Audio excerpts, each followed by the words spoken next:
Hey guys, in this video, I will show you how to connect Tapswap to Ton Wallet. Alright, so let's begin with the video. So doing so is pretty easy.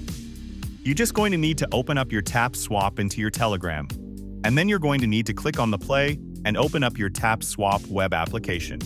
Once you have opened it up, the next thing that you need to do is to press the button, which is saying 2x. This is the option that is kind of like booster. Once you click that option, you will have the option to connect your wallet. Now this is going to give you some rewards. But if you don't have that option, that means it might be an issue of application itself. So make sure to update your Telegram as well. To do this, open up your Play Store and search for Telegram. And make sure it is updated to the latest version available. Now, if the problem persists, you need to make sure to consider reaching out to their customer support for the further assistance. So that's basically how you can connect Tapswap to Ton Wallet. So that's all for this video. Consider subscribing if you find it helpful, and I'll catch you in the next one. Thanks.